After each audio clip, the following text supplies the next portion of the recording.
Hello, everyone, and welcome to One Control Port Podcast, episode 167. I'm Benjamin Yoder, here today to talk to you about video games. As you can probably tell by the sound of my voice, microphone situation has not been resolved yet. So I did reach out to Blue Yeti about the mic, and it's taken a bit longer than I thought it would. Admittedly, at least the reason why they're saying it is due to coronavirus. It's slowed down their RMA timeline and things like that. So they said it might be about a month till I get a replacement microphone. But I'm still just trying to get through the troubleshooting process, and that seems to be taking a very long time for them to respond. I think it took like 4 or 5 days for them to respond to my initial request. So it's a little slow, but we'll get there. I have this microphone for now, and honestly, I'm taking things kind of slow right now, so I don't want to just like run into creating new content with a lesser quality microphone or something. So yeah, but otherwise, I'm here today again. I've been playing some video games lately. Most importantly, as I've been playing over the last few weeks now, I finally finished up Shining Resonance Refrain, kind of. I went ahead and did the final battle and everything, got the credits. But one thing that game relies heavily on, if you've been listening to the last few episodes, is the dating aspect of the game. And when it comes to the dating aspect of the game, that actually takes quite a bit of time. You could definitely skip it if you wanted to, but I mean, I don't know. That's where you get all the character development, right? So I've basically dated everyone. I think in total there's 8 characters if you're playing Refrain mode. And so I spent a lot of time doing that in the game, and then come to find out, in order to kind of finish off each of those arcs, you have to basically choose a person at the end of the game and say, I want to talk to you last. And it's basically just a quick dialogue. You're like, let's beat the boss together, me and you, buddy. Yep, pat on the shoulder. And then that basically determines who you get like an epilogue scene with after the credits. So it's accessible in the sense that you can just go back to before the boss fight and then choose a new person, and you can do the next ending that way. So you just have to fight the boss again. But I don't know if this is my fault or if I'm just missing something, but the last half of that game, like the enemy levels started to scale pretty significantly in a way that it kind of ended up being that I kind of had to, I don't know if cheese my ways to the boss fight's the right word, but I relied really heavily on this whole dragon mechanic kind of thing, where you can transform into a dragon and do significantly more damage than you normally would. And there's not really, well, early on there's like some limitations on it, but as you get further in the game, the limitations kind of release, and so it's really just comes down to, as long as the character who can transforms into the dragon has MP, he can be in his dragon form, and then as he's in that form, his MP drains. So I can't come to rely pretty heavily on that, but there's some boss fights where being in the dragon form actually is kind of counterproductive, because it makes it a lot easier to hit him. So if a boss has like pretty large ranged attacks, it can more easily hit the dragon. So for the final encounter, I basically just like ran around with another ranged character and shot at the boss nonstop. So it felt like I was just kind of cheesing my ways through the boss fights towards the end of the game. And I was like 30 levels below the bosses by the end. But it's one of those things where it's like, I could understand, like, I don't know if it's just a pacing issue or what. I would expect that issue if, say, I was running past all the encounters. And there's definitely times where if it didn't make a lot of sense to fight like a particular group of like high armored enemies while I was using like mostly physical attackers, I would just kind of avoid them. But generally, I went ahead and fought kind of everything in that game as I was going down the path. So I'm not sure how I fell so far behind on levels, other than there are these like dungeons that you can do random fights through. And the game, during the actual main game, the game never really pushes you to do these dungeons. So it's a little strange if they are relying on you, on the assumption that you're doing a bunch of these dungeons on the side. So yeah, I'm not really sure how that turned out the way it was. So it took me a while to get through the last boss. So I decided for now I'm going to focus on some of the end-game content because there are some additional quests that open up once you actually finish the game. You don't go into like a new game plus mode. You actually go into like a this weird state world, and I'm actually like really happy that they did it this way. You kind of end up in this weird world where it's both just before the final battle and then also after the final battle. So depending on what quests you're interacting with and things like that, the dialogue will be kind of different. And when you go to the actual area right before the final battle, like aesthetically, it looks like everything's kind of done. But once you actually walk into the portal to go fight the boss, it becomes the final boss again.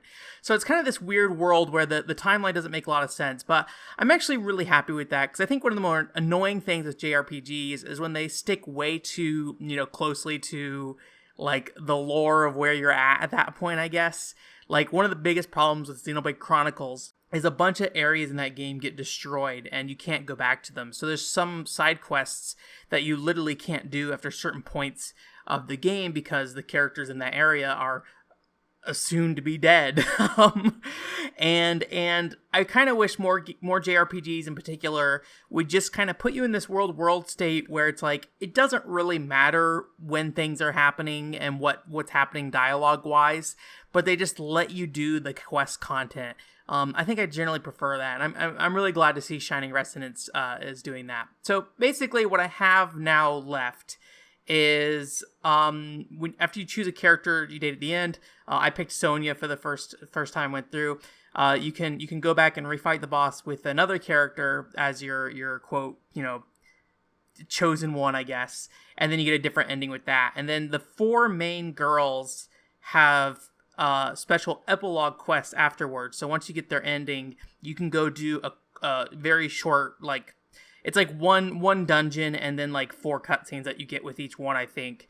And you can kind of do their storyline and kind of get a post scene that kind of lets you do stuff after they've already kind of confessed their love to each other and stuff, which I actually kind of like that a bit too. Like, I like that the content is actually set after the game rather than like all being like before the boss fight happens or something. So yeah, I like that. And then there's 8 additional quests that are just in there. And then I think the 4 of the characters, the 2 Refrain characters, and then the 2 guys keep getting the short end of the stick. I think they just get a ending cutscene, but they don't get like a follow-up quest line afterwards. So, which is a shame because I think Agnum is like my number one pick, maybe. I couldn't really decide between Sonya and Agnum at the end, but I ended up going with Sonya because she seems like the most like like supposed to be the main love interest kind of thing out of all the characters in terms of like the main girl. So I went ahead and focused on her, and I also like Sonya a lot too as a character. She's generally fun. I'm not a huge fan of Kirika or whatever her name is, the elf lady. She's just too much of the prim and proper type for me. So yeah, but yeah, it was a good time. It was fun. I'm gonna spend a little bit more time with it to kind of finish up the rest of this. And then maybe we'll do like a brief chat about it where we just kind of sum up I just kind of sum up my final feelings on the game kind of thing. Because I know it's been about a year since I started this game. So it'd be good to just kind of sum up my thoughts rather than have it spread across like 6 different podcasts over the course of 12 months. This weekend I already also did a couple other things too. I went to Comi Vket, which is basically the VR chat version of Comi Vket that they're doing since there's no actual Comi Vket right now due to coronavirus. But it's also available on some other applications too, like Cluster, which I couldn't get Cluster working. I wanted to kind of try it out to see what it was. But yeah, basically it was just you kind of walking around looking at these little sample books. You could pick up the books in VR chat, kind of flip through about 3 or 4 pages with some sample art, sample text, and then there's like these big red buttons that say info beside them. So if you clicked on them, it would open up a web browser, which would take you to a artist page, which kind of links to their website, their booth.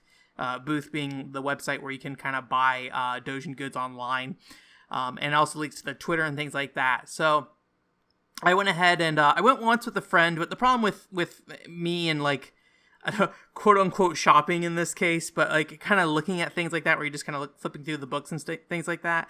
I have a really hard time paying attention to stuff when there's like somebody there talking to me, so I really couldn't go through and look at it like I wanted to. It's like it was similar to when I was on my trip in Japan, where it's like whenever I went with somebody to like Akihabara or some kind of store, like 70% of my focus is on them, and like 30% of my focus is on what I'm actually looking at.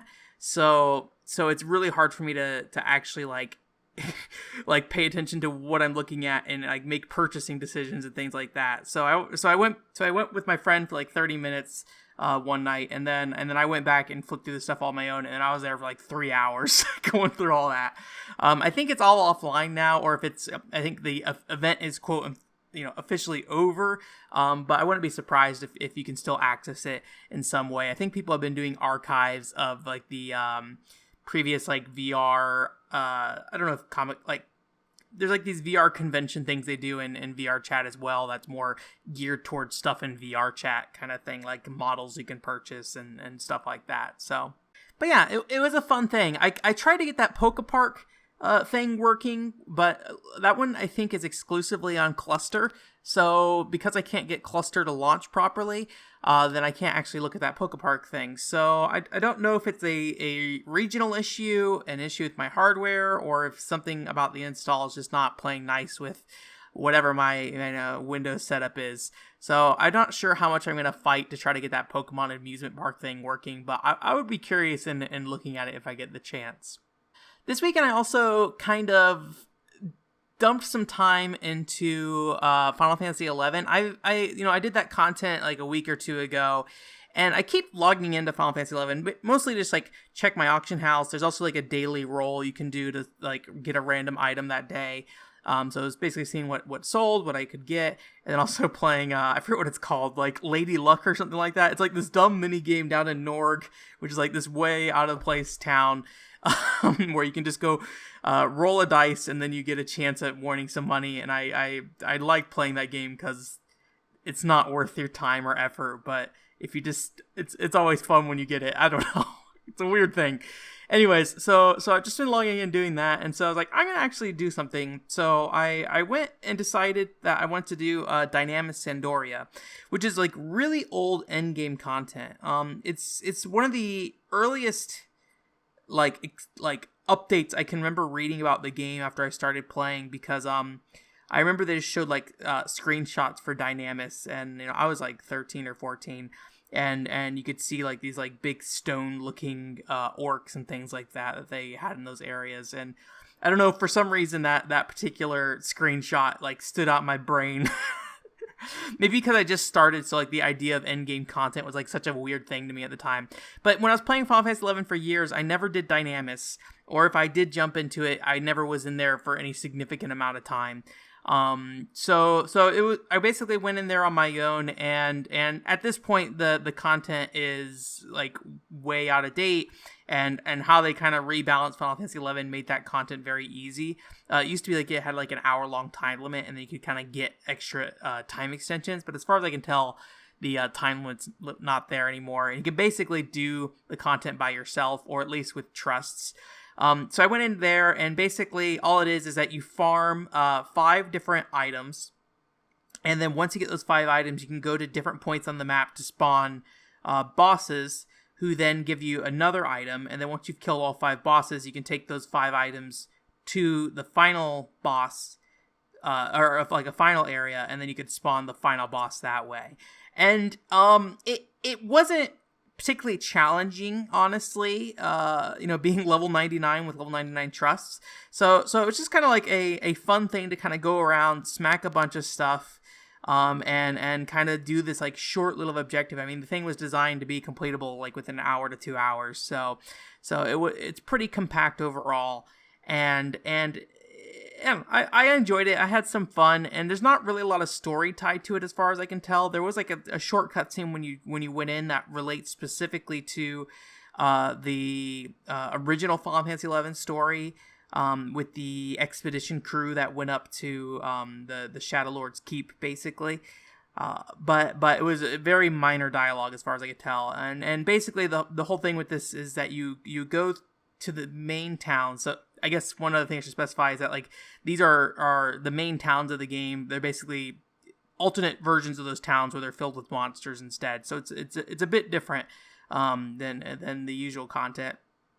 And so you do each of those for the main 3 cities, and then I think there's some additional ones you do after that. I think it's like 2 or 3 more, and then I think that goes on to finally you do like a dynamis. I don't think you do the Shadow Lord's Keep, but I think you do like the area outside of it. I can't remember for sure, but there's kind of like a path through this. So I might spend more time with this just as like a fun thing to do while I'm doing something else in the background, kind of thing. It's a fun little grindy thing. It's not too hard to do, and there's like a sense of progression to it. And yeah, I don't know. I enjoyed it. I had fun with it. So I think I'll think about continuing to go with that. I would not be surprised if I don't do any more of it either, though. One other thing I wanted to kind of start up was I have been trying to look for a game that would be more of a short-term experience that I kind of log into every day. That's not a mobile game. I don't want to play any mobile games, please and thank you. And so part of that I tried to do with Love Plus on the DS. If you don't know, because DS capture cards are expensive and hard to get right now because I don't think anybody's making DS capture cards, and the one person I'm aware of who does not make many of them at all. So I use a Wii U that has a DS emulator, the official Nintendo DS emulator, but those DS emulators are like fine-tuned for particular games. So in the case of the one I'm using, it's like for New Super Mario Brothers. But then you basically can put Nintendo DS ROMs in them. And depending on the game, it will run better or worse. In some cases, like The Wizard of Oz, Beyond the Yellow Brick Road, the game just straight up crashes at the start. And in the case of Tales of the Tempest, as far as I could tell, there was no issues when we played that game. So like it played basically perfectly. But the case of Love Plus is kind of a weird in between because initially it looks fine as you're playing through it. But I ran into some problems where basically sometimes when the game needed to use the microphone, it didn't know what to do. So it'd either hard crash or like soft lock. And so after I ran into enough problems where I was like, this probably isn't going to work out where I can play Love Plus reliably on a Wii U, I went ahead and turned my attention to Tomodachi Collection, which if you're familiar with Tomodachi Life, Tomodachi Collection is essentially the original title Tomodachi Life is based off of. So it's on the Nintendo DS, and it didn't get localized for a long time, but there was a fan translation released, I think around the time Tomodachi Life came out, actually. And the games are incredibly similar once you start playing them. Obviously Tomodachi Life has some improvements, but they are largely the same game as far as I can tell, honestly. But it's still fun to poke around. I mean, Tomodachi Life is something that you just kind of check in on every day. You see what kind of weird things your characters are up to, and then attend to their needs if they're hungry, if they want you to scratch their back or whatever. It's like a silly little Tamagotchi thing.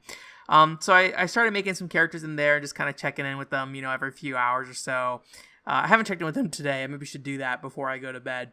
But yeah, it's just a fun little thing to kind of mess around with. That whole series is kind of a weird thing. If you go look at the GDC conference, that was like the history of the Miis, particularly. There's a lot of information about Tomodachi Collection that is in that GDC conference that you can kind of go and pull about, how Tomodachi Collection came to be and the very lengthy history it has. I think it goes all the way back to like the Famicom of when they're trying to make a game like Tomodachi Collection, and Tomodachi Collection was like kind of the final realization of what that was. So it's a fun little thing, and I love the music in it too. The 3DS one I saw recently is like still selling. I think it's still like one of the top 20 sellers on Nintendo 3DS. I seem to recall, I think maybe it sold like 40,000 units this year or something like that, which for a game that was released like 7 years ago at this point, that's probably not that bad, honestly. The original Geist on GameCube, I remember, sold like 30,000 units its launch month. So 40,000 units for a 7-year-old game you just have on the marketplace. Cool. Why not? That's a fun thing. In terms of multiplayer gaming, I started playing some Overcooked 2. I played Overcooked 1 a little while ago with one of my friends using the remote play function on PS4. Overcooked 2 just has multiplayer built in natively. You can even do the story mode. It's a little confusing. A lot of the menus in Overcooked 2 are not particularly clear. That part of the game is pretty but the ability to do like a online multiplayer and then also do like local multiplayer, although the people who are doing local multiplayer in an online match need to sign into a PlayStation account either way still. But once you figure out how to actually set up a game, it's pretty flexible in the type of people who can be playing. Before I was just playing Overcooked in 2 players with that other person on the remote play, because only one person can connect in and play remotely. But with 4 players, that game gets really hectic. It's really easy to start like smacking each other around and pushing people off cliffs as you're like desperately trying to dash around and do different things. It's a really crazy game. I will say that I've never played Overcooked in person really, but Overcooked 1 and Overcooked 2, I feel like I got that experience that people would always describe about that game, where it's just like, a bunch of yelling and stuff about like, oh, we take this, oh, somebody go get this, oh god, this is happening, and like trying to organize what people should be doing, assigning roles. This is with voice chat, mind you, through Discord. I don't really use the PlayStation chat functionality. There are like in-game menu chat items, but I've always found those chat things to be pretty useless in most games. I could be wrong about that. I'd much rather just get a Discord group together and just chat on a voice chat kind of thing. Admittedly, when I'm playing games online, I'm almost always playing with people I know. It's pretty rare I'm playing with random people, unless it's like the Peach Beach Splash community, because I'm like, oh god, I need anybody to play this game with me, please. So yeah. And in that multiplayer group, we also started up Halo 3 ODST, which I'll probably talk about this a bit more next week, because it sounds like it's a fairly short game, so I think we'll get through it pretty quickly. But I really like the vibe of ODST. There's I would say a lot of problems with that game structurally, honestly. But what they are trying to do with ODST is very cool. There's like this open world segment and everything where you kind of walk around, and it's just like this very moody vibe to that environment. And I wish there was just like a bit more attention to detail to that overworld section, because I feel like that's the one, my favorite part of the game, and also 2, the weakest part of the game too. It's like I like what they were trying to do with that overworld section, but it just doesn't really come together so far. So I think we're looking at the chapter listings, and we're about halfway through the game, which sounds about right for how long Halo 3 was. I also like some of the weapons and stuff that feel pretty different in terms of like the pistol. The silence pistol is like a really effective, I guess, sniper weapon. You can just basically headshot people from across the map and instantly kill mostly grunts. If you're looking at like the heavy armor guys, those guys definitely take a lot more damage. But like the little characters and stuff, you can kind of take them out fairly easily. I will say I don't really see the whole vulnerability aspect that I heard played up about that game, about like, oh, this guy, he's not as good as Master Chief, so he can't take as many hits. It is an interesting health mechanic where I don't know if it's even interesting per se, but basically you have a shield. It's not really a shield, it's like stamina. So you have like a stamina, which basically acts as your Halo shield, and then you have an HP bar under that stamina. So you'll get hit a certain amount of times, and that won't actually deal damage to you, but once you're hit enough, it'll then deal damage to your actual health. And your actual health needs health packs to recover, but your stamina will heal back like normally as well. So it definitely feels a lot more like the original Halo in some ways with that. But you still feel very like resistant in that game. So I don't really feel like a peon kind of thing often, which I remember being a big selling point of that game initially. But I definitely prefer that focus on the lesser characters. I'm not a big fan of Master Chief. I don't care about John and what's going on with him and Cortana, to be honest with you. So I much prefer these smaller soldiers who have these shorter bite-sized stories of the things they're going through. And I think one of the characters in that game, I think his name's Buck, he ends up in Halo 5, and I actually was always pretty curious about the cast of Halo 5. There's like I think 2 different groups. There's the Spartans, which I don't care about them, and then there's this other side that's like, I think just like a military group kind of thing, and I always thought they were kind of interesting. So At some point, I wouldn't mind playing through Halo 5 with that other group, but it's such a low priority. The only reason I'm playing Halo like right now is because this other group wants to, and I've always had a passing interest in Halo ODST specifically. Never really had much of an interest in Halo 3. So, although it is worth noting that Halo 5 or not 5, Halo Infinite got delayed this week. That was announced, so that won't be coming at launch with the Xbox Series X, which kind of puts them in a bit of a weird spot. I don't know a ton of exclusives launching alongside the Xbox Series X. The Medium, I think, is, or at least within that window, and I'm actually interested in the Medium. But yeah, the launch lineup for both the Series X and the PlayStation 5 seemed pretty light, which, that's pretty normal for the launch of a console, so no real big surprises there, but I'm sure Microsoft would have loved to have Halo there day one. But given, the reception that there was at E3 and, also the whole coronavirus thing too, I feel like it's maybe not super surprising that it happened. I saw, I think US Gamer had put out an article that was talking about how they actually were planning on maybe splitting the multiplayer and campaign. But then they basically said that they didn't want to do that and just wanted to keep it as a one launch basically, instead.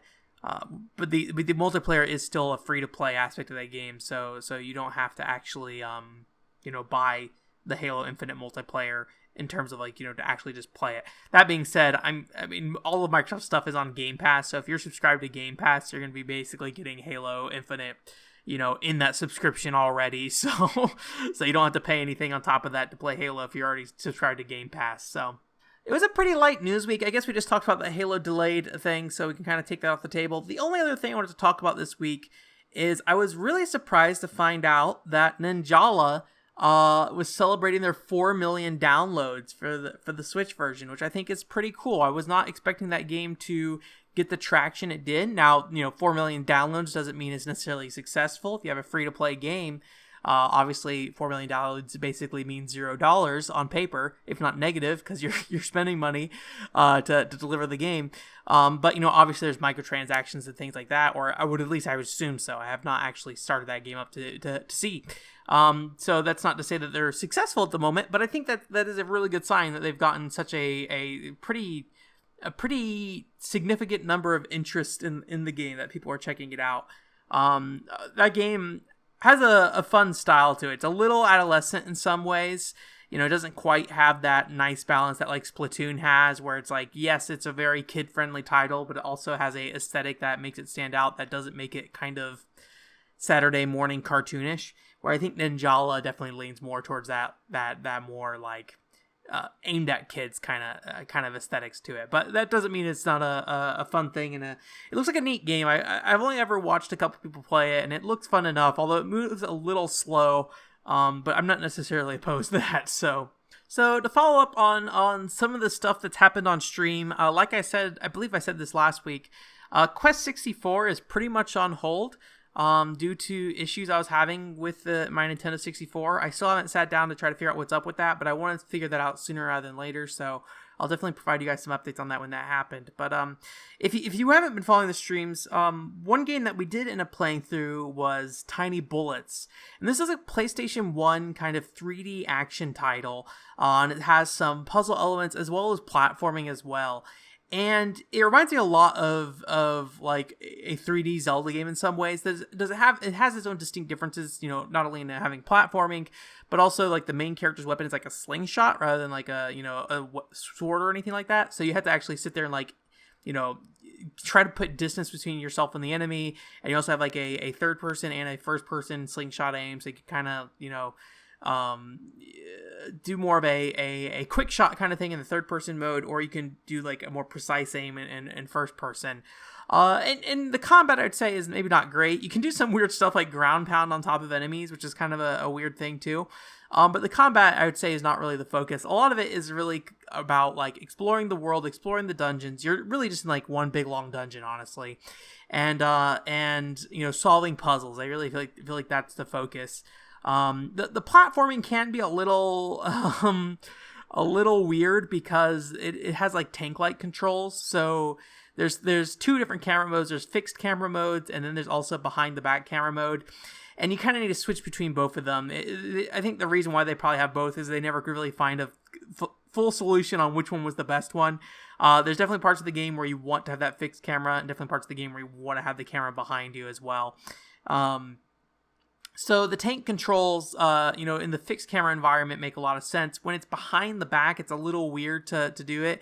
And it just feels a little clunky to use. But honestly, I didn't have too much trouble with it.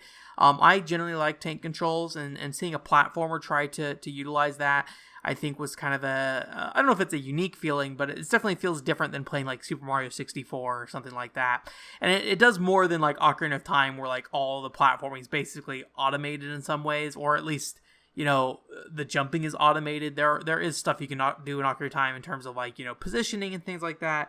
Although I don't think the game really asks too much of you in that regard when it comes to Ocarina of Time. But yeah, it was really fun, and it seems very accessible overall. I got stuck in a couple points, but if you go look at the long play up on YouTube, you can figure out what you need to do in certain areas. Like there's a part early on where it's not super clear that you need to ground pound the ground somewhere, but you can go ahead and once go look at the long play, like, oh, I just need to like stomp right here and then I can break through the floor essentially. And there are some like puzzles that are a little more complex and slightly annoying, like this one where you have to do essentially the Castlevania bomb transportation thing where you carry a bomb from one area to another, but if you fall or if you get hit by an enemy or run, you'll explode.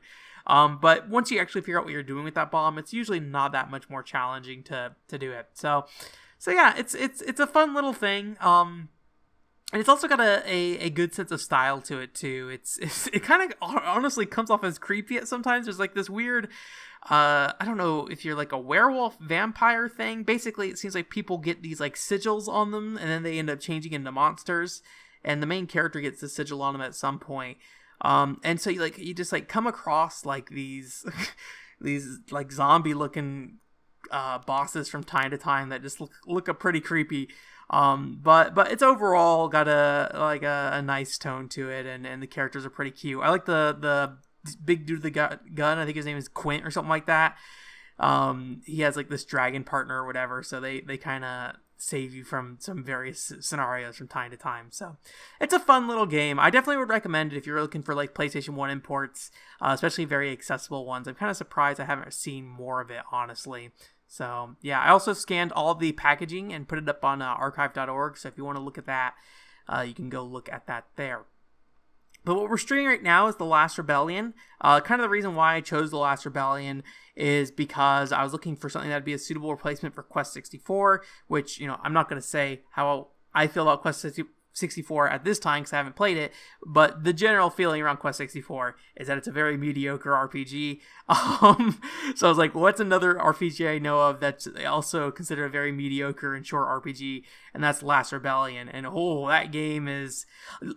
I'm not going to say Last Rebellion's a bad game. I think Last Rebellion is trying to do a lot of things, but maybe it does not do a good job of implementing them. So it's like I find it really charming in some ways, because this battle system is this really dumb like pattern of like attacks you have to do to like certain body limbs and things like that, and it's I don't want to say it's complex, but like there's so many steps in determining this pattern, it kind of becomes overwhelming. And there's some parts of the game that like you kind of wish were a little more complex. Like you have this like whole system where you're switching between two characters, but for all intents and purposes, they're the exact same character. It feels like a gimmick that doesn't really need to be there right now. But they could have made it like worth it if they like had it so each character had like their own stats. You can like assign different spells to each character, but there's not a lot of reason to do so. They seem like, at least as far as I can tell, they seem like they both kind of handle the spells the same either way. And I think you can even just like attach all the spells to a single character if you wanted to. But yeah, the dialogue and the cutscenes are a little budget feeling, but I think I'm generally enjoying it right now. I might try to set up like a time filler game with that thing, because sometimes you just run out of MP in that game, and there's not a lot of resources as far as I can tell in terms of MP like potions and things like that. So you just got to stand around and wait for your MP to slowly fill up. So we might try to find something to do in those moments where we're waiting for MP to recover. So I don't know. We'll see. It's all right though. And then finally, last week I talked about recording like a pickup video. I haven't started editing on that yet. I actually kind of held off because I was full on storage space on my PC, and I was actually going to get a DAS. So that's essentially like a direct access storage system. So it's basically this like box that sits over here that can hold a bunch of hard drives. It can hold like a little under 60 terabytes worth of data. And so I went ahead and put a 12 terabyte drive in there and put all my gameplay footage onto there.